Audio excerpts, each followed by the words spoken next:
नमस्कार प्यारे साथियों, ज्ञान विचार कहानी चैनल में आपका स्वागत है। प्यारे साथियों, आज मैं आपको एक ऐसी कहानी सुनाने जा रहा हूं जो केवल एक भावुक सफर नहीं बल्कि एक गहरी रहस्यमय और नैतिकता से परिपूर्ण यात्रा भी है। यह एक ऐसे समय की बात है जब भावनाओं में निर्णय लिए जाते थे और निर्णयों में राजपाट तक दांव पर लग जाते थे। यह कहानी है प्रेम, शंका, छल, बलिदान और मानवीय संवेदनाओं के जाल में उलझे हुए एक राजा और रानी की। तो आइए शुरू करते हैं एक अद्भुत कथा जो हमें न केवल भावनाओं की गहराई में ले जाती है बल्कि यह भी सिखाती है कि झूठ कितना महंगा पड़ सकता है और सच्चाई किसी भी परिस्थिति में अपना मार्ग स्वयं बना लेती है। बहुत समय पहले की बात है। सुंदरपुर नगरी में राजा वीरसेन राज करते थे। उनकी एक बड़ी ही नवयौवना और सुंदर पत्नी थी। नाम था सुमित्रा। रानी सुमित्रा अत्यंत रूपवती स्त्री थी। दोनों के बीच बड़ा गहरा प्रेम था। राजा वीरसेन की प्रजा भी बड़ी खुशहाल थी। वे बहुत ही अच्छे ढंग से अपने राज्य को चला रहे थे। धीरे धीरे समय गुजरता है। एक दिन की बात है, राजा रानी अपने आंगन में बैठे हुए थे। कुछ हंसी मजाक की बातें कर रहे थे। रानी के आंगन में एक पेड़ खड़ा था। उस पेड़ पर कहीं से एक तोते का जोड़ा आकर बैठ जाता है। अचानक उन पक्षियों पर राजा और रानी की नजर पड़ जाती है। पक्षियों का जोड़ा बड़ा सुंदर था। दोनों पक्षियों को देखकर राजा रानी से पूछते हैं, हे प्रिय रानी, क्या तुम बता सकती हो इन दोनों पक्षियों में कौन नर है या मादा? राजा के इस प्रकार पूछने पर रानी कहने लगी, महाराज, कैसी बातें करते हो? जोड़ा तो अक्सर नर और मादा का ही होता है। इनमें एक पक्षी नर है और दूसरा मादा है। राजा मुस्कुराते हुए कहते हैं, रानी, यह जरूरी नहीं है कि ये दोनों नर और मादा ही हों। दोनों नर भी हो सकते हैं और दोनों मादा भी हो सकता है। यह दोनों पक्षी भाई भाई हों। रानी कहने लगी, नहीं महाराज, यह दोनों नर और मादा ही हैं। मुझे लगता है आपको पक्षियों की ठीक पहचान नहीं है। राजा बोला, नहीं, यह दोनों नर ही हैं। दोस्तों, इस प्रकार से राजा और रानी के बीच उन दोनों पक्षियों को लेकर बहस होने लगती है। राजा ने कहा, यह दोनों नर हैं, और रानी कह रही थी कि दोनों नर और मादा हैं। जब दोनों के बीच इसी बात को लेकर बहस शुरू हो गई तो बहस ही बहस में दोनों के बीच शर्त ठहर जाती है।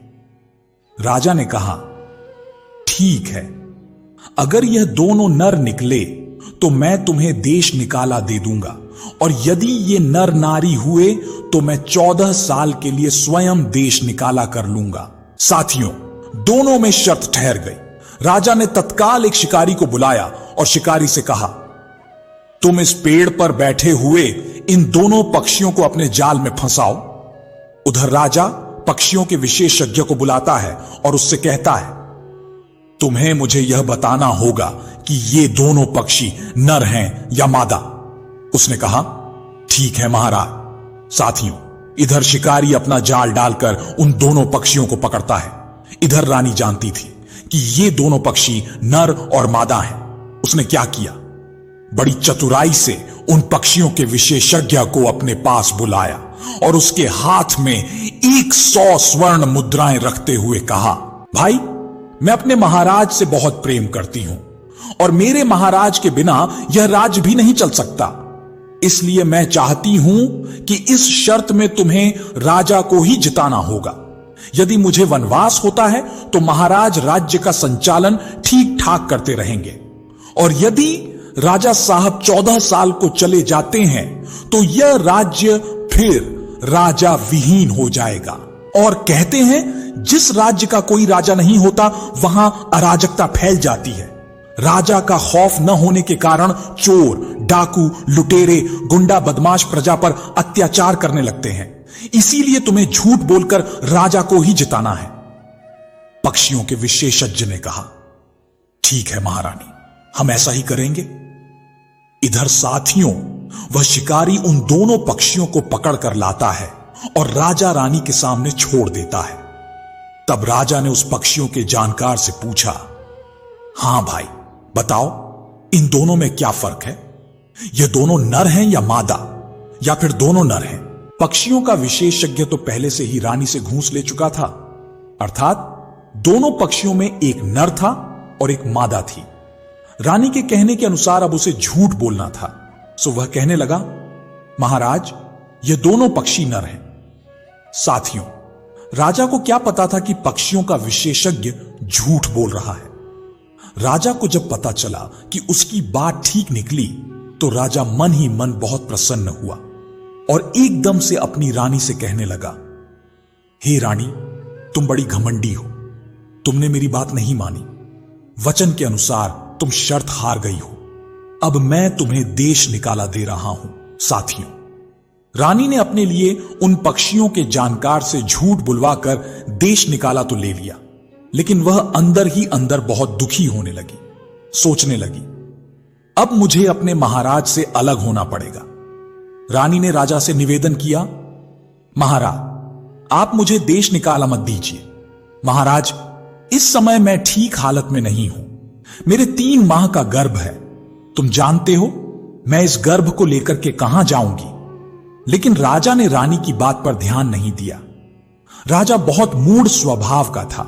राजा कहने लगा, रानी, अब तुम्हें शर्त के अनुसार यहां सब कुछ छोड़कर जाना होगा। साथियों, उस निर्दय राजा ने फौरन 4 जल्लादों को बुलाया और उन्हें आदेश दिया, तुम हमारी रानी को ले जाओ और हमारे राज्य से बाहर ले जाकर इसको जान से मार देना, क्योंकि हमारी रानी ने 2 नियमों का उल्लंघन किया है।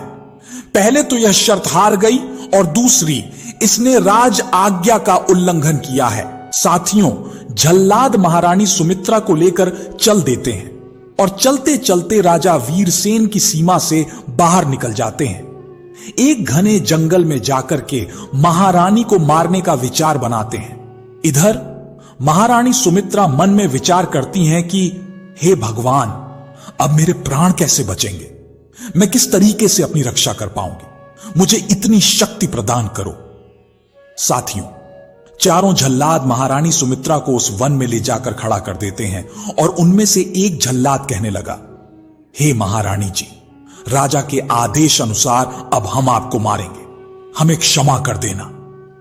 तभी उनमें से एक दूसरा जल्लाद कहने लगा, क्या बोल रहा है भाई तू, हमने महारानी का नमक खाया है, इतने दिनों तक महारानी ने हमें पुत्र की तरह रखा है, क्या हम ऐसी महारानी को मार सकते हैं? हमने आज तक न जाने कितने लोगों को मौत के घाट उतारा है, कितने लोगों की मौत का पाप अपने सिर पर ले लिया है, आज एक पुण्य का कार्य की देते हैं।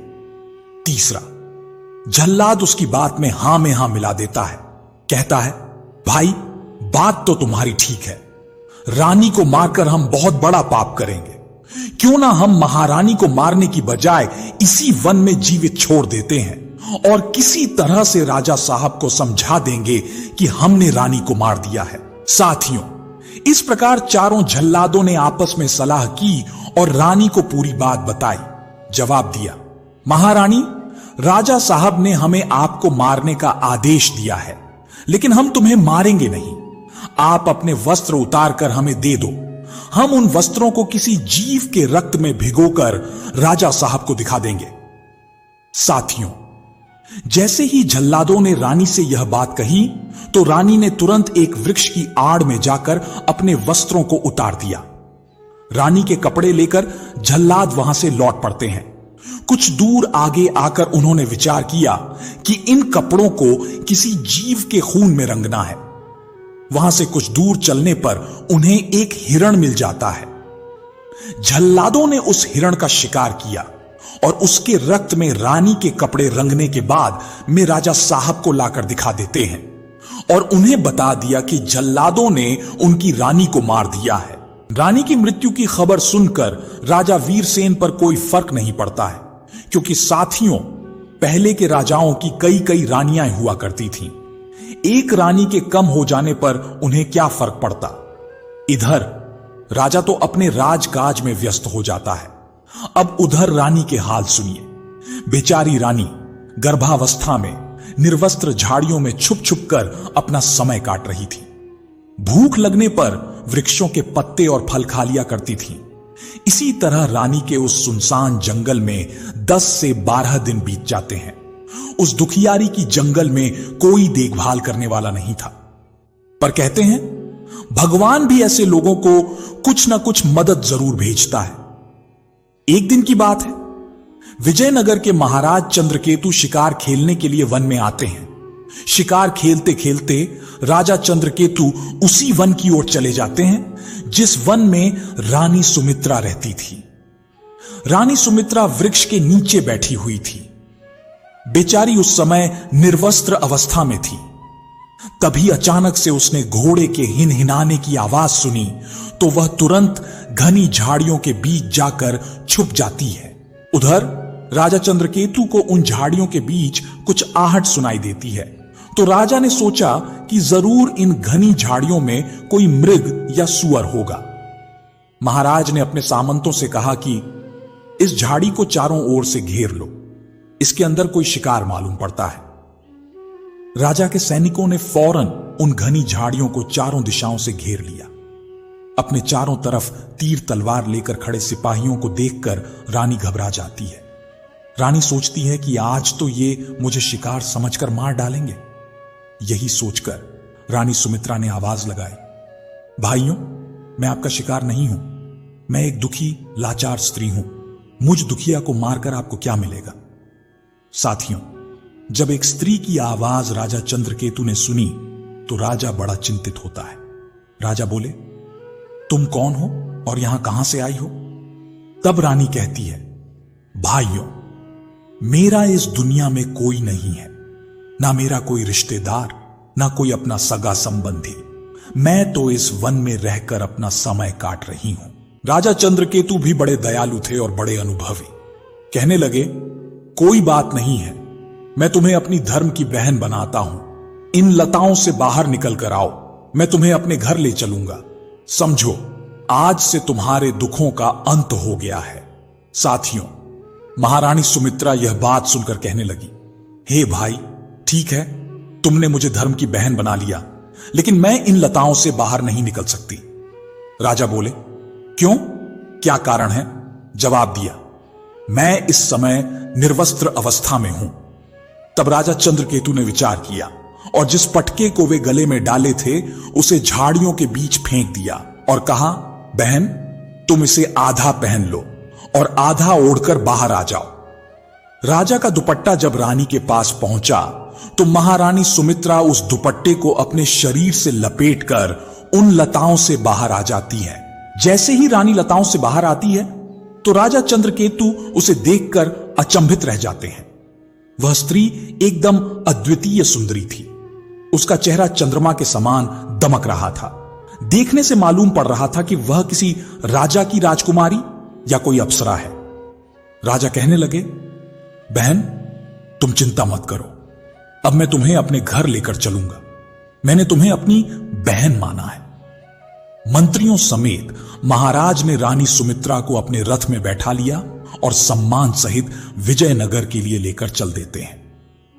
राजा चंद्रकेतु जब रानी सुमित्रा को लेकर अपनी राजधानी में पहुंचते हैं तो प्रजा के लोगों ने देखा तो उन्हें लगा कि राजा अपना दूसरा विवाह करके लाए हैं। अब तो चारों तरफ राजा की बदनामी होने लगी। कहने लगे कि इस राजा को बुढ़ापे में दूसरा विवाह करने की क्या जरूरत थी। चारों तरफ इस बात का हल्ला मच गया कि राजा के यहां पहले से ही कई रानियां हैं, फिर महाराज दूसरी रानी को लेकर क्यों आए हैं। राजा ने यह अच्छा नहीं किया। साथियों, जब यह बात राजा के कानों में पड़ी तो महाराज ने विचार किया कि यह तो बहुत गलत अफवाह प्रजा में फैल गई है। राजा ने तुरंत दरबार में एक सभा लगाई और कहा, आप लोग जैसा सोच रहे हैं वैसी कोई बात नहीं है। मैं आखेट के लिए गया था, वहां मुझे एक दुखी लाचार अबला मिली जिसका ना कोई आश्रय था, ना कोई सगा संबंधी। तो हमने उसे अपनी धर्म की बहन बना लिया और उसे अपने राजमहलों में ले आए। अब बताओ, क्या मैंने कोई काम गलत किया है। साथियों, यह सुनकर राजा की दरबार में खूब प्रशंसा होती है और प्रजा में भी उनकी खूब बढ़ाई होती है। इस प्रकार रानी सुमित्रा महाराज चंद्रकेतु की बहन बनकर उनके राजमहलों में रहने लगती हैं। धीरे धीरे समय गुजरता गया। इधर रानी सुमित्रा के प्रसव काल का समय निकट आ गया। एक दिन महारानी सुमित्रा के गर्भ से एक परम सुंदर तेजस्वी बालक जन्म लेता है। बालक के जन्म होने पर राजा चंद्रकेतु बहुत प्रसन्न होते हैं। कहने लगे, आज मेरे यहां मेरे भांजे का जन्म हुआ है।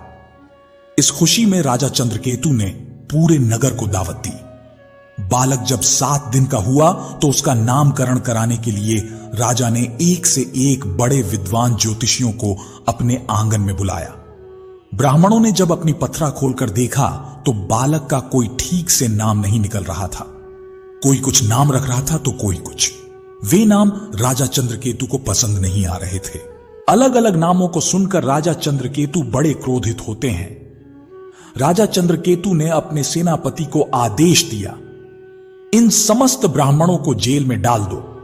ये व्यर्थ में पोथी लेकर घूमते रहते हैं, ये कुछ नहीं जानते। राजा के आदेश पर उन ब्राह्मणों को जेल में डलवा दिया गया। उसके बाद राजा ने यह आदेश किया कि जो कोई मेरे भांजे का सही नाम रखेगा, मैं उसे मुंह मांगा इनाम दूंगा। राजा की घोषणा सुनकर कोई भी ब्राह्मण उस बालक का नामकरण करने के लिए नहीं आता है, क्योंकि वे जानते थे कि यदि नाम सही नहीं निकला तो राजा उन्हें जेल में डलवा देंगे। साथियों, एक दिन सोबतपुर का एक बूढ़ा ब्राह्मण उसी राज्य में घूमता हुआ आ रहा था। मार्ग में कुछ सिपाहियों ने ब्राह्मण को देखा तो सोचने लगे, बूढ़ा ब्राह्मण है, हो सकता है यह हमारे महाराज चंद्रकेतु के भांजे का नामकरण संस्कार कर दे, तो क्यों ना इसे लेकर महाराज के पास चलना चाहिए। साथियों, उन सभी ने जाकर उस वृद्ध ब्राह्मण से कहा, हे ब्राह्मण देव, हमारे महाराज के यहां एक पुत्र का जन्म हुआ है और उसका नामकरण संस्कार तुम्हें करना है। परंतु ध्यान रहे, अब तक महाराज ने हजारों ब्राह्मणों को जेल में डलवा दिया है। कोई भी ब्राह्मण सही जन्म कुंडली, तिथि, बार, मुहूर्त और जन्म का सही निर्धारण नहीं कर सका। ब्राह्मण बोले, ठीक है, चलो मैं चलता हूं। उन सैनिकों के साथ वह बूढ़ा ब्राह्मण महाराज चंद्रकेतु के दरबार में आ जाता है। राजा ने उसका बहुत स्वागत किया, बैठने के लिए उचित आसन दिया। उसके बाद राजा ने कहा, हे ब्राह्मण देव, मेरे घर एक पुत्र ने जन्म लिया है, तुम्हें उसका नामकरण संस्कार करना है। साथियों, वह ब्राह्मण बड़ा ही प्रकांड विद्वान था। उसने अपनी पथरा को खोलकर देखा तो कहने लगा, महाराज, इस बालक का सही नामकरण कर सकता हूं, लेकिन शर्त यह है कि आपने जितने ब्राह्मणों को अपने यहां जेल में डलवा रखा है, उन सबको मुक्त करना पड़ेगा। राजा ने कहा, ठीक है, हम सबको रिहा कर देंगे, आप हमारे भांजे का ठीक नामकरण कीजिए। ब्राह्मण बोले, ठीक है। साथियों, ब्राह्मण ने जब अपनी पथरा खोलकर देखा और बालक के गुण व कुंडली मिलाई तो वह बूढ़ा ब्राह्मण कहने लगा, महाराज, यह बालक तो किसी दूसरे राज्य का पुत्र है। इसका जन्म स्थान बदल गया है, परंतु इस बालक के अंदर राजाओं के सभी गुण विद्यमान हैं, इसलिए इस बालक का नाम आज से ध्रुवसेन होगा। बालक का नाम सुनकर पूरे दरबार में तालियां बजाई गई। राजा को भी बालक का नाम खूब पसंद आया। राजा ने अपने यहां कैद सभी ब्राह्मणों को मुक्त कर दिया। साथियों, धीरे धीरे समय कुछ और बीतता है। वह बूढ़ा ब्राह्मण भी दान दक्षिणा लेकर अपने घर लौट जाता है। इधर ध्रुवसेन धीरे धीरे बड़ा होने लगता है। जब वह 5 साल का हो जाता है तो उसने वही राजाओं वाले खेल खेलना आरंभ कर दिया। वह अपने साथी बालकों के साथ खेलता था, दुर्ग की रचना करता था और उन्हें तोड़ता था। घोड़े की सवारी करना, तलवारबाजी करना और धनुष पर प्रत्यंचा चढ़ाना, यह सब बचपन से ही उसके खेल बन गए थे। बालक की कला, कौशल और हाव भाव को देखकर चंद्रकेतु बहुत प्रसन्न होते हैं। वे कहते थे, हमारा भांजा बहुत ही प्रतापी होगा। इस प्रकार वह लड़का जब 7 साल का हो जाता है तो अपने साथी बालकों के साथ खेलने जाता है। नगर का जो मुख्य चौराहा था, उस चौराहे पर जाकर खेलने लगता है।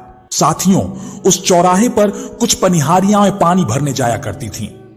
इधर ध्रुवसेन भी बड़ा नटखट स्वभाव का था। वह अक्सर खेल ही खेल में उन पनिहारियों के मटकों में बाण मारकर छेद कर देता था, जिसके कारण उनके मटकों से सारा पानी घर तक पहुंचते पहुंचते निकल जाता था। राजा का भांजा था, इसलिए कोई कुछ नहीं कह पाता था। अब तो ध्रुवसेन का यह प्रिय खेल बन गया। जो भी कुएं पर पानी भरने के लिए आता था, वह बाण मारकर सबके मटकों में छेद कर देता था। अब तो पूरे नगर में हाहाकार मच गया, क्योंकि किसी के घर एक बूंद पानी ही नहीं पहुंचता है। दुखी जनता ने महाराज चंद्रकेतु से शिकायत की, राजन, तुम्हारे भांजे ने बड़ा उत्पात मचा रखा है। उसके कारण हम में से किसी के घर एक बूंद पानी भी नहीं पहुंच पाता है। आपका भांजा तीर मारकर सबके मटकों में छेद कर देता है। यह बात सुनकर चंद्रकेतु कहने लगे, कोई बात नहीं प्रजावासियों, मेरा इकलौता भांजा है। मैं उसे डांट फटकार तो नहीं सकता, पर हां, मैं तुम्हें पीतल के नए बर्तन दिलवा सकता हूं। जाओ। राजा ने आदेश कर दिया कि एक एक पीतल का मटका सबके घर पहुंचाया जाए और कहा, इन पीतल के मटकों में पानी भरकर ले जाया करो। हमारा भांजा इनमें तीर मारेगा तो पीतल के मटकों में छेद नहीं होगा। साथियों, अब तो नगरवासी राजा के यहां से एक एक पीतल का मटका ले आए और कुएं से पानी भरकर ले जाने लगे। इधर ध्रुवसेन ने क्या किया, वह एक लोहार के पास जाता है और लोहार से कहता है कि मुझे ऐसे तीर बनाकर दो जो पीतल के बर्तनों में भी छेद कर दें। यह बात सुनकर लोहार बोला, ठीक है बेटे, मैं तुम्हें ऐसे तीर बना दूंगा। इसके बदले में मैं तुमसे 500 स्वर्ण मुद्राएं लूंगा। अब तो ध्रुवसेन 500 स्वर्ण मुद्राएं देकर लोहार से उन तीरों को बनवा कर ले आता है और अगले दिन उसी चौराहे पर जाकर खेलने लगता है। उसका तो यही काम था, पनिहारियों के मटकों को फोड़ना। ध्रुवसेन ने अपना धनुष बाण उठाया और उन पनिहारियों के मटकों में मारने लगा। वे तीर बहुत ही कठोर धातु से बने हुए थे। तीर उन पीतल के बर्तनों को भेदता हुआ पार निकल जाता है। अब तो उन मटकों में एक की जगह 2 छेद हो जाते हैं। इस प्रकार मटकों का सारा पानी रास्ते में ही निकल जाता था। प्रजा के लोगों ने राजा चंद्रकेतु से फिर इस बात की शिकायत की, महाराज, पहले तो मटकों में एक छेद होता था तो थोड़ा पानी घर तक बच जाता था। अब तो मटके में 2 छेद हो जाते हैं, सारा पानी रास्ते में निकल जाता है। हम आपके भांजे से बहुत तंग आ चुके हैं। राजा ने कहा, देखो, हम अपने भांजे से तो कुछ नहीं कह सकते, पर हां, हम उस कुएं के पास में एक ठठेरा बैठा देते हैं। वह तुम्हारे फूटे हुए मटकों को ठीक करता रहेगा। प्यारे साथियों, ठठेरा अब तो प्रतिदिन लगभग 500 बर्तनों में रोजाना मरम्मत लगाता था। ध्रुवसेन उन्हें रोज फोड़ देता था। धीरे धीरे इसी तरह से उसका उत्पात बढ़ता गया। एक दिन की बात है साथियों, ध्रुवसेन उस चौराहे पर नहीं जाता है। उस दिन वह अपने साथियों को साथ लेकर जंगल में खेलने के लिए जाता है। जंगल में पहुंचकर उसने एक रेतीले स्थान पर बालकों के साथ दुर्ग की रचना की। उसके बाहर 2 प्रहरी बैठा दिए और दुर्ग पर आक्रमण करने के लिए अपने कुछ साथी बालकों से कहा और स्वयं उसका रक्षक बनकर खड़ा हो गया। ध्रुवसेन इसी तरह से खेल रहा था। उसी समय एक लाखा बंजारा वहां से गुजरता है। लाखा बंजारे के पास लाखों की संख्या में ऊंट और गायें थीं। बंजारे का काम था राजाओं के माल को एक राज्य से दूसरे राज्य तक पहुंचाना। बंजारा अपने लाल 100 से 200 आदि लेकर चला आ रहा था। लाखों ऊंट उसके साथ थे। लाखा बंजारे ने जब रास्ते में बालकों को खेलते हुए देखा तो कहने लगा, बालकों, यहां से दूर हट जाओ। ध्रुवसेन निडर और निर्भय था। वह कहने लगा, तुम कौन हो? क्या कोई आक्रमण करने वाले हो जो मेरे दुर्ग पर आक्रमण करने आए हो? मैं अपने दुर्ग की रक्षा कर रहा हूं। तुम अपने ऊंट लेकर दूसरे मार्ग से निकल जाओ। ध्रुवसेन की यह बात सुनकर बंजारा बहुत क्रोधित होता है। बंजारा भी कुछ अहमियत रखता था। राजाओं के पास उठना बैठना था। बंजारा कहने लगा, अरे हट बालक, मेरा रास्ता छोड़ दे। ध्रुवसेन भी अपनी जिद पर अड़ा था। दोनों के बीच विवाद होता है, लेकिन ध्रुवसेन पीछे नहीं हटा। तब बंजारे को क्रोध आ गया। उसने गुस्से में आकर ध्रुवसेन को 2-4 छांटे जड़ दी। बंजारे के चांटे खाकर ध्रुवसेन रोता हुआ अपने घर आ जाता है और अपने मामा राजा चंद्रकेतु से कहता है, मामा जी, आज मैं जंगल में खेलने गया था। वहां एक बंजारा आया जो अपने आप को लाखा बंजारा कह रहा था। उसने मेरे किले को तोड़ दिया है और मुझे भी मारा है। ध्रुवसेन की यह बात सुनकर राजा चंद्रकेतु गुस्से में बोले, पुत्र, तुम चिंता मत करो। जिसने तुम्हें मारा है मैं उसे अभी सबक सिखाकर आता हूं। इस प्रकार साथियों अपने कुछ सैनिकों को लेकर राजा चंद्रकेतु चल देते हैं। उधर लाखा बंजारा अपने साथियों के साथ चला आ रहा था। राजा ने जाते ही बंजारे के कई आदमियों को मार डाला। इधर लाखा बंजारे को खबर मिली कि महाराज चंद्रकेतु ने हम पर आक्रमण कर दिया है, तो वह बंजारा घबरा जाता है। उसने देखा कि महाराज ने आक्रमण किया है। महाराज, कोई लुटेरे थोड़े ही हैं। क्या वजह है जो राजा हमसे नाराज हैं? तो लाखा बंजारा अपने हाथ बांधकर दांतों में दूब का तिनका दबाकर राजा के सामने आकर उपस्थित हो जाता है। कहने लगा, महाराज, हम ठहरे बंजारे और आप एक महाराज हैं। क्या कारण है कि आपने इतने साथियों को मार डाला? राजा बोले, हे लाखा बंजारे, मैं तुझे छोड़ूंगा नहीं। बंजारा बोला, महाराज, मेरा कसूर क्या है? राजा ने कहा, बंजारे, मैंने अपने भांजे को बड़े लाड़ प्यार से पाला है और तूने उसे मारा पीटा है। साथियों, अब तो बंजारा महाराज के चरणों में गिर जाता है। महाराज, मुझसे गलती हो गई, मुझे क्षमा कर दो। मैं नहीं जानता था कि वह हट्ठा बालक आपका भांजा है। इस प्रकार बंजारे ने 1 लाख स्वर्ण मुद्राएं राजा को देकर अपनी गलती की क्षमा मांगी। राजा चंद्रकेतु भी बंजारे से 1 लाख स्वर्ण मुद्राएं लेकर प्रसन्न हो जाते हैं और उसे अपने दरबार में बुलाकर लाते हैं। अपने भांजे ध्रुवसेन से बंजारे का परिचय कराते हैं। साथियों, इस प्रकार लाखा बंजारा राजा चंद्रकेतु के यहां अतिथि बनकर ठहर गया। राजा उसे अपने नगर में घुमाते हैं। बंजारा राजा चंद्रकेतु का मित्र बन जाता है।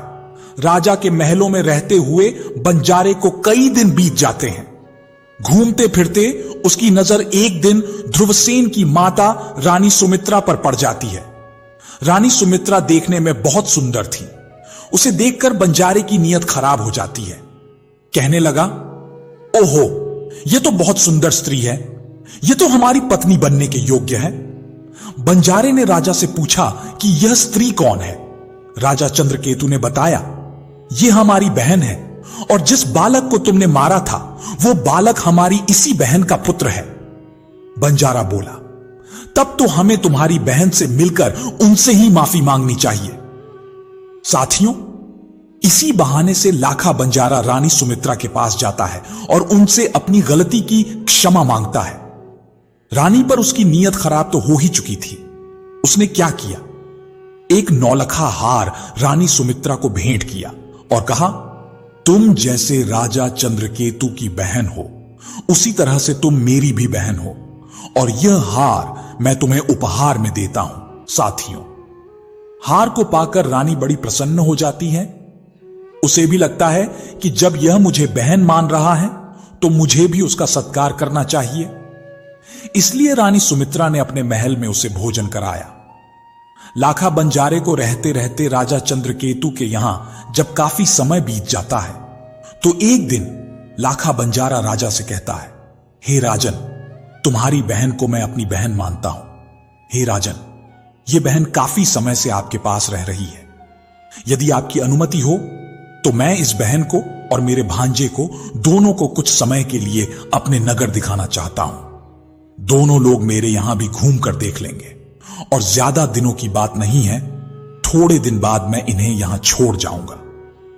राजा चंद्रकेतु ने कहा, देखिए, इस बारे में मैं तो कुछ नहीं कह सकता। यदि मेरी बहन आपके साथ जाने को तैयार हो तो मैं रोक नहीं सकता, क्योंकि अब तुम इसके भाई हो। बंजारे ने जब सुमित्रा से अपने यहां चलने को कहा तो सुमित्रा भी मान जाती है। सोचने लगी, जब बंजारा इतना कह रहा है तो मुझे उसके साथ चलना चाहिए। लेकिन वह बंजारे के मन की खोट को नहीं जानती थी। उसे नहीं पता था सुमित्रा ने राजा चंद्रकेतु से कहा, भैया मुझे यहां रहते काफी दिन हो गए, आपकी आज्ञा हो तो मैं भाई बंजारे के यहां कुछ दिन के लिए चली जाऊं। तो साथियों, राजा ने भी उसे जाने की अनुमति दे दी। जब संबंध गहरा जुड़ जाता है तो आना जाना तो चलता ही रहता है। राजा चंद्रकेतु ने बंजारे पर विश्वास करके अपनी बहन सुमित्रा को उसके साथ भेज दिया।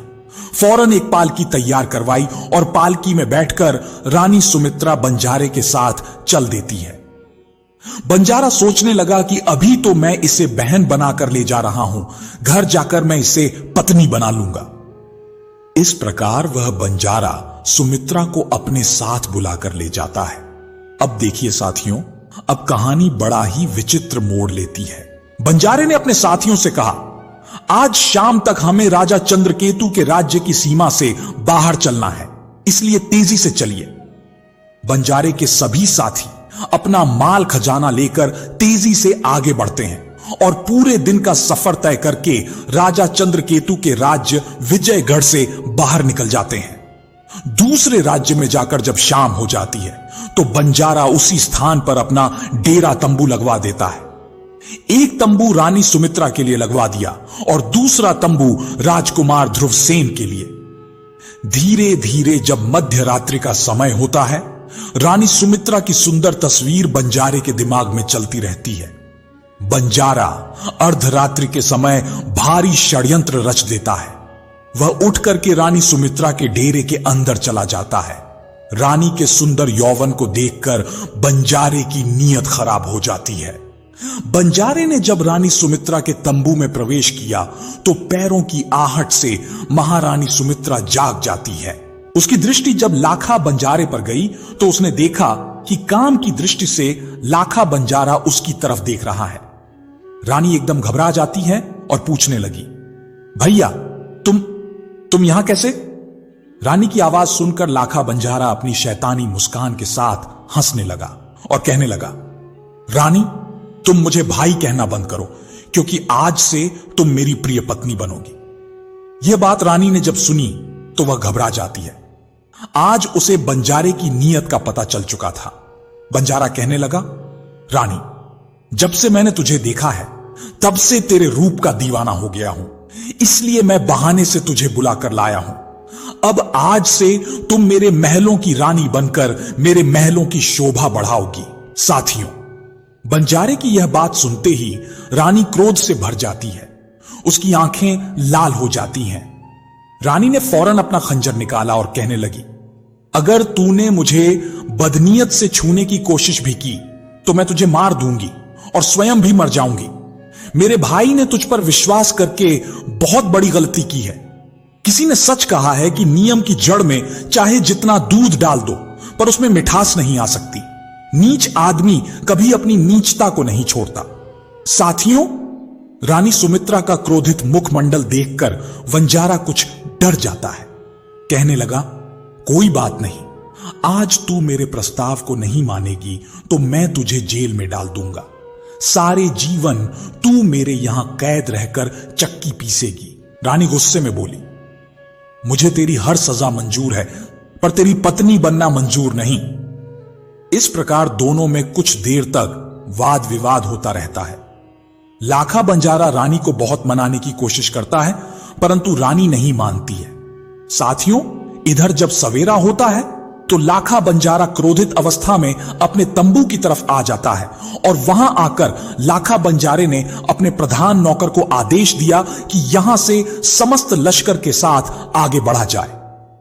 एक दिन पूरा सफर करने के बाद बंजारा अपने गांव में पहुंच जाता है। बंजारा बहुत बड़ा पैसे वाला था, धन दौलत से काफी समृद्ध था। उसका महल भी राजाओं से कम नहीं था। बंजारे ने रानी को जहां कैदी रहते थे उन्हीं कैदियों के साथ जेल में डाल दिया और उसे बहुत कठोर काम करवाने लगा। इधर उसके भांजे ध्रुवसेन से भी कठोर से कठोर काम लिया जाता था। उससे अपनी गाय चरवाई जाती थी। ध्रुवसेन 14 वर्ष का हो गया था। उसे लाखा बंजारे पर बहुत क्रोध आता है। सोचने लगा कि मैं इस बंजारे को मार डालूं। साथियों, इधर बंजारा भी मन में विचार कर रहा था कि क्यों ना मैं इस रानी के बेटे ध्रुवसेन को ही रास्ते से हटा दूं। यह बड़ा होकर मेरे लिए बहुत बड़ा संकट बन सकता है। ऐसा सोचकर बंजारे ने ध्रुवसेन को अपने पास बुलाया और कहा, पुत्र, आज तुम्हें मेरे साथ भोजन करना होगा। आज मैं तुम्हें अपने हाथों से स्वादिष्ट भोजन कराऊंगा। ध्रुवसेन ने मन में सोचा कि आज तो बंजारा मुझ पर बहुत प्रसन्न है, लेकिन वो उसके मन की चालाकी नहीं जानता था। बंजारे ने क्या किया? भोजन में जहर मिला दिया और ध्रुवसेन को खिला दिया। जहर युक्त भोजन करने के बाद ध्रुवसेन बेहोश हो जाता है। बंजारे ने उसके हाथ, पैरों और मुंह पर कपड़ा लपेटा और एक घोड़े पर रखकर उसे जंगल में ले जाता है। जंगल में एक खंडहर था, कुएं में पानी भरा था। बंजारे ने ध्रुवसेन को बेहोश हालत में उसी कुएं में डाल दिया। जहर के खाने से ध्रुवसेन की मृत्यु हो चुकी थी। उसका मरा हुआ शरीर पानी के अंदर गहराई में चला जाता है। ध्रुवसेन को रास्ते से हटाकर बंजारा बहुत खुश होता है। सोचता है कि अब तो रास्ते का कांटा निकल ही गया। अब एक न एक दिन रानी मुझे स्वीकार कर ही लेगी। इधर बंजारे ने अपने नौकर से कहा कि रानी सुमित्रा को पूरे दिन चक्की चलाने का हुक्म दे दो। साथियों, बंजारा रानी पर बहुत अत्याचार करता था। बेचारी पूरे दिन आटा पीसती रहती थी। बेचारी की बहुत ही दयनीय अवस्था हो चुकी थी। उधर ध्रुवसेन की लाश जब पानी के अंदर जाती है तो आपको बता दूं कि उस कुएं में एक बड़ा ही सुंदर महल बना हुआ था। उस महल के अंदर एक इच्छाधारी नाग रहता था। इच्छाधारी नाग अपनी बेटी के साथ उस महल में रहता था। उसकी एक परम सुंदर, अनुपम सौंदर्य वाली पुत्री थी जिसका नाम था इंदुवती। एक दिन वह नाग कन्या घूमने के लिए निकलती है। उधर नाग भी कहीं घूमने के लिए चला जाता है। तभी उसने कुएं में देखा कि एक सुंदर युवा, जिसकी आयु लगभग 15 से 16 वर्ष की होगी, मृत अवस्था में पड़ा है। वह लाश को देखकर एकदम विचलित हो जाती है। सोचने लगी कि किसने मारकर इसको यहां डाला है। ध्रुवसेन के मृत शरीर को नाग कन्या बाहर निकाल लेती है और उसे उठाकर अपने महल में ले जाती है। महल में उसे ले जाकर एक कोने में रख देती है। तब तक उसका पिता नाग आ जाता है। नाग ने अपनी बेटी से पूछा, पुत्री, तुम ये किसे लेकर आई हो? तब वह लड़की कहती है, पिताजी, मैं नहीं जानती यह व्यक्ति कौन है। यह इस कुएं में मरा हुआ पड़ा था। मैं इसे जल से बाहर लेकर आई हूं। साथियों, जब नाग ने ध्रुवसेन के चेहरे से कपड़ा हटाया तो वह उसे देखकर देखता ही रह गया। वह युवक बहुत सुंदर था। सोचने लगा, इतने सुंदर नौजवान को भला किस दुष्ट ने मार दिया। साथियों, नाग ने अपनी नागमणि ध्रुवसेन के मृत शरीर से लगाई तो वह एकदम से जीवित हो जाता है। राजकुमार के जीवित होने पर नाग और उसकी पुत्री ने पूछा, तुम कौन हो और इस कुएं में कैसे आए? किसने तुम्हें कुएं में मारकर डाल दिया था? साथियों, आपको बता दें कि उस समय ध्रुवसेन की स्मृति खत्म हो चुकी थी। उसे कुछ याद नहीं था। कहने लगा, मुझे कुछ याद नहीं है कि मैं कौन हूं और यहां कैसे आया। नाग ने मन में विचार किया कि मेरी पुत्री भी विवाह के योग्य है और इससे सुंदर युवक भला मुझे कहां मिल सकता है। क्यों ना मैं अपनी पुत्री का विवाह इसके साथ संपन्न कर दूं। यही सोचकर नाग ने कहा, बेटे, तुम मेरे यहां आराम से रह सकते हो। यहां तुम्हें कोई दिक्कत नहीं होगी। ये मेरी पुत्री है और मैं इसका विवाह तुम्हारे साथ कर दूंगा। ध्रुवसेन भी नाग कन्या के साथ विवाह करने के लिए राजी हो जाता है। नाग ने अपनी बेटी का विवाह ध्रुवसेन के साथ संपन्न करा दिया। अब दोनों बड़े आराम से उस महल में निवास करते हैं। इधर 6 महीने का समय बीत जाता है। उधर महाराज चंद्रकेतु मन में विचार करते हैं कि लाखा बंजारा 1 महीने का वादा करके मेरी बहन को बुलाकर ले गया था, परंतु आज 6 महीने का समय हो गया है और वह वापस नहीं लौटा। मुझे उसकी कुछ जानकारी लेनी चाहिए। मुझे चलकर देखना चाहिए। तो महाराज चंद्रकेतु अपने घोड़े पर सवार हुए और लाखा बंजारे के यहां को चल देते हैं। इधर इंद्रसेन को नाग कन्या के साथ रहते हुए काफी समय बीत गया था। एक दिन उसे अचानक अपनी माता की याद आ जाती है। मां की याद करके वह रोने लगता है। यह देख करके नाग पूछने लगता है कि बेटे, तुम्हारे रोने का क्या कारण है? तुम क्यों रो रहे हो? मुझे ठीक ठीक बताओ। तब ध्रुवसेन नाग को पूरी सारी कहानी सुनाता है कि मेरी माता को बंजारे ने जेल में कैद कर रखा है और उसने मुझे भी मार के इस बावड़ी में डाल दिया था। नाग ने सुना तो वह कहने लगा, पुत्र, तुम चिंता मत करो, चलो मैं तुम्हारे साथ चल रहा हूं। तुम मेरे कंधे पर बैठ जाओ और मैं तुम्हें तुम्हारी मां से मिलाने ले चलता हूं। ध्रुवसेन नाग के कंधे पर बैठ जाता है। वह नाग तो इच्छाधारी था। वह अपने शरीर को बढ़ाकर विशाल कर लेता है और ध्रुवसेन को लेकर आकाश मार्ग से उड़ता हुआ जा रहा था। उधर उसके मामा चंद्रकेतु भी रास्ते में मिल जाते हैं। जिस रास्ते से चंद्रकेतु आ रहे थे उसी रास्ते से नाग भी जा रहा था। चंद्रकेतु ने देखा कि उनका भांजा किसी विशाल मनुष्य की पीठ पर बैठा हुआ है। राजा चंद्रकेतु एकदम चौंक जाते हैं। सोचने लगे, यह तो कोई राक्षस है जो मेरे भांजे को लिए जा रहा है। मुझे इसका वध करना चाहिए।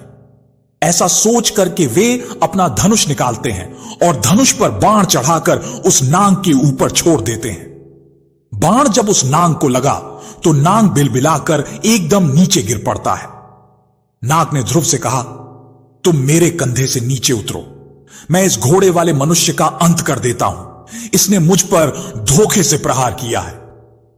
ध्रुवसेन जब देखता है तो उसने देखा कि सामने धनुष पर बाण चढ़ाए खड़े उसके मामा ही थे। वह अपने मामा को पहचान लेता है। ध्रुवसेन एकदम से कहने लगा, मामा जी, ठहर जाओ, तीर मत छोड़ना। मैं आज जीवित हूं तो इन्हीं नागराज की वजह से। इन्होंने मुझ पर बहुत बड़ा उपकार किया है। मुझे उस दुष्ट लाखा बंजारे ने मार करके पानी की बावड़ी में डाल दिया था। मेरी मां को उसने अपने यहां कैद कर रखा है। साथियों, इंद्रसेन के मुख से यह बात सुनकर चंद्रकेतु का क्रोध भड़क जाता है। चंद्रकेतु ने तुरंत नागदेव से माफी मांगी। कहने लगे, मुझे क्षमा करना। मैं तो यह समझ रहा था कि कोई राक्षस मेरे भांजे का अपहरण करके लिए जा रहा है, इसीलिए तुम पर बाण चला दिया। मैं तुमसे क्षमा चाहता हूं। यह बात सुनकर के नागराज बड़ा प्रसन्न हुआ और कहने लगा, नहीं महाराज, ऐसी कोई बात नहीं है। मैं तो तुम्हारे भांजे और अपने मेहमान को लेकर के उस दुष्ट बंजारे को सबक सिखाने जा रहा था। मैं उसको जिंदा नहीं छोड़ूंगा। इस प्रकार तीनों आपस में विचार विमर्श करने के बाद बंजारे से बदला लेने के लिए चल देते हैं। उधर साथियों, राजा वीरसेन ने सोचा, जो रानी सुमित्रा के पति थे, कि मैंने अपनी रानी को देश निकाला दे दिया है। उसके बाद मेरी अन्य किसी रानी से कोई संतान पैदा नहीं हुई। मेरा तो अब वंश ही खत्म हो जाएगा। उसी दिन राजा वीरसेन उसी लाखा बंजारे के पास आते हैं, क्योंकि लाखा बंजारे का सभी राजाओं के पास उठना बैठना था। उसका स्वयं का भी राजाओं जैसा किला था। ठीक उसी ठाट बाट के साथ उसने भी अपनी एक छोटी सी रियासत बना रखी थी। राजा वीरसेन इधर जब लाखा बंजारे के यहां आते हैं तो वह उनका खूब सत्कार करता है। लाखा बंजारा यह नहीं जानता था कि जिस रानी को मैंने अपने यहां कैद कर लिया है वह रानी इन्हीं राजा की है। राजा वीरसेन भी नहीं जानते थे कि जिस रानी को मैंने मरवा दिया है वह अब भी जीवित है और इसी बंजारे की कैद में है। इधर राजा वीरसेन बंजारे की सभा में बैठे हुए थे। उधर राजा इंद्रसेन और वो नागराज भी आ जाते हैं। उन तीनों ने जाकर लाखा बंजारे को ललकार लगाई और कहने लगे, लाखा बंजारा, अब तू जीवित नहीं रहेगा। आज हम तुझे जिंदा नहीं छोड़ेंगे। बंजारे ने जब इंद्रसेन को जीवित देखा और उसके साथ में राजा चंद्रकेतु को देखा तो उसके पैरों के नीचे जमीन खिसक गई। बंजारा एकदम से हड़बड़ा गया। वह अपने सिंहासन पर चुपचाप बैठा रहा। इतने में महाराज वीरसेन बोल पड़े। राजा वीरसेन राजा चंद्रकेतु से कहने लगे, महाराज, बंजारा हमारा मित्र है और बंजारे को मारना कहां तक उचित है? आप इसे क्यों मारना चाहते हैं? तब चंद्रकेतु ने राजा वीरसेन को सारी कहानी सुनाई। हे महाराज, इस दुष्ट बंजारे ने मेरी धर्म की बहन को बहुत यातनाएं दी हैं। यह मेरे धर्म का भांजा है। एक बार की बात है महाराज, मैं वन में गया था। वहां मुझे एक दुखी, लाचार अबला मिली थी। जिसका कोई सगा संबंधी नहीं था। उस स्त्री को धर्म की बहन बनाकर मैं अपने घर ले गया। इस दुष्ट बंजारे से मेरी मित्रता थी, इसलिए यह भी उसे अपनी बहन बनाकर कुछ दिनों के लिए अपने साथ बुला लाया। लेकिन इसके दिमाग में कुछ और ही चल रहा था जिसे मैं ना पढ़ सका। आज इसलिए मेरी बहन को इसने कैद में डाल दिया है और मेरे भांजे को जहर देकर इसने कुएं में डाल दिया था। मैं अपनी बहन और भांजे को इसके यहां से मुक्त करने के लिए आया हूं। मैं इसे मारकर उन्हें यहां से मुक्त करा ले जाऊंगा। साथियों, पूरी बात सुनने के बाद में राजा वीरसेन ने बंजारे से कहकर उस स्त्री को आजाद करने के लिए कहा। बंजारे के 4 आदमी रानी सुमित्रा को बुलाने जाते हैं। उन्होंने कहा, बहन, अब तुम बंजारे के यहां से मुक्त हो गई हो, बाहर तुम्हारा कोई इंतजार कर रहा है। रानी सुमित्रा सोचने लगी, इस दुष्ट बंजारे ने मेरे पुत्र को भी मार दिया, अब पता नहीं यह मेरे साथ क्या करेगा। चारों सेवकों के साथ रानी सुमित्रा जब दरबार में आई तो वहां पहले से ही उसके पति वीरसेन बैठे हुए थे। वहीं पर उसका पुत्र और उसका भाई चंद्रकेतु भी बैठे हुए थे। जेल की चक्की पीस पीस कर उसकी हालत बहुत कमजोर हो गई थी। अपनी बहन की हालत देखकर चंद्रकेतु क्रोध से भर जाते हैं। कहने लगे, रे दुष्ट बंजारे, मैं तुझे नहीं छोड़ूंगा। तूने मेरी बहन को न जाने कितनी यातनाएं दी हैं।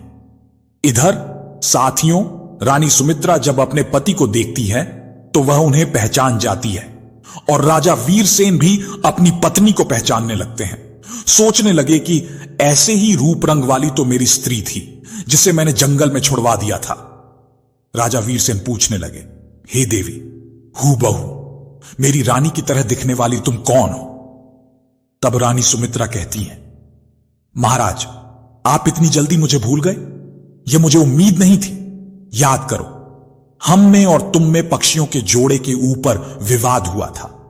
तुमने जिन पक्षियों को नर बताया था, दरअसल वे नर और मादा ही थे।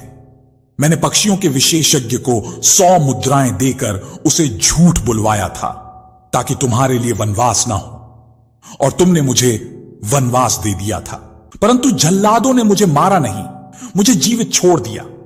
और यह मेरे धर्म के भाई चंद्रकेतु मुझे सम्मान के साथ अपने घर बुला ले गए। वहां मेरी कोख से एक पुत्र ने जन्म लिया। जब मैं वन को आई थी तो मेरे गर्भ में 3 मास का गर्भ था। साथियों, राजा वीरसेन अपनी रानी को बंजारे के यहां इस हालत में देखते हैं तो उनका भी खून खोल जाता है। वे तलवार लेकर बंजारे को मारने के लिए दौड़ते हैं। तभी रानी सुमित्रा बंजारे को जीवित छोड़ने का निवेदन करती हैं। कहती हैं, महाराज, इसे मत मारो, इसका कोई दोष नहीं है। समय तो मेरा ही खराब था, इसलिए मुझे इतने दुख भोगने पड़े। साथियों, उधर बंजारा रानी सुमित्रा के चरणों में गिर जाता है और बार बार अपनी गलती की क्षमा मांगता है कि महारानी, आज तुमने मुझे बचा लिया, तुम बड़ी महान हो। इस प्रकार से साथियों, उस परिवार का मधुर मिलन हो जाता है। राजा वीरसेन राजा चंद्रकेतु के पैरों में गिर पड़े और बोले, महाराज, मैं आपका बहुत आभारी हूं। आपने मेरे डूबते हुए परिवार को बचा लिया, मेरी गद्दी सुनी थी। राजा ने अपनी रानी सुमित्रा से बार बार क्षमा मांगी और उन्हें अपने साथ सम्मान सहित ले जाने के लिए आमंत्रित किया। साथियों, उसी समय नाग कन्या को बुलवाया जाता है और ध्रुवसेन के साथ उसका विवाह हो जाता है। बंजारे को माफ करने के बाद में महाराज वीरसेन अपनी पत्नी, पुत्र और पुत्रवधू को लेकर अपने नगर को लौट आते हैं। पूरे नगर में बड़ी खुशी मनाई जाती है। राजा वीरसेन ने अपने पुत्र का भव्य स्वागत किया और अपने पुत्र ध्रुवसेन को सुंदरपुर का राजा बना दिया। महाराज चंद्रकेतु और नागराज भी उनसे विदा लेकर अपने अपने स्थान को लौट जाते हैं। प्यारे साथियों, यह कथा हमें यह सिखाती है कि धैर्य, सच्चाई और करुणा के मार्ग पर चलने वाला कभी अकेला नहीं होता। चाहे परिस्थिति कितनी भी विकट क्यों ना हो, अगर हमारे इरादे नेक हों और हमारे भीतर प्रेम, क्षमा और विश्वास की शक्ति हो तो हर अन्याय का अंत निश्चित है। रानी सुमित्रा की सहनशीलता, ध्रुवसेन की मातृभक्ति, नागराज की निस्वार्थ मदद और राजा चंद्रकेतु का धर्म संबंध निभाना, ये सभी इस बात का प्रमाण है कि मानवता, रिश्तों और न्याय की ताकत कभी हार नहीं सकती। सबसे महत्वपूर्ण बात यह है कि क्षमा सबसे बड़ी शक्ति है। जहां राजा वीरसेन और चंद्रकेतु जैसे योद्धा बंजारे को मारने के लिए तैयार थे, वहीं रानी सुमित्रा ने दया और माफी से न सिर्फ एक जीवन को बचाया, बल्कि समाज में एक सकारात्मक संदेश भी दिया कि कभी कभी दोष व्यक्ति का नहीं, समय का होता है। इस कथा का यह भी संदेश है कि परिवार और रिश्तों की अहमियत को कभी नजरअंदाज नहीं करना चाहिए। जो हमें प्रिय हैं, उन्हें समझना, समय देना और विश्वास बनाए रखना, यही सच्चा सामर्थ्य है। अंततः यह कहानी हमें सिखाती है कि कठिनाइयां चाहे जितनी भी हों, अगर साथ में विश्वास, प्रेम और सत्य की शक्ति हो तो अंत में जीत इंसानियत की ही होती है। प्यारे साथियों, तो कैसी लगी आपको हमारी यह कहानी? अगर कहानी अच्छी लगी हो तो कमेंट बॉक्स में जरूर बताएं। तो आज के लिए बस इतना ही। मिलते हैं अगली वीडियो में एक और नई कहानी के साथ। तब तक के लिए खुश रहें, अपना और अपनों का ख्याल रखें। जय श्री राधे कृष्ण।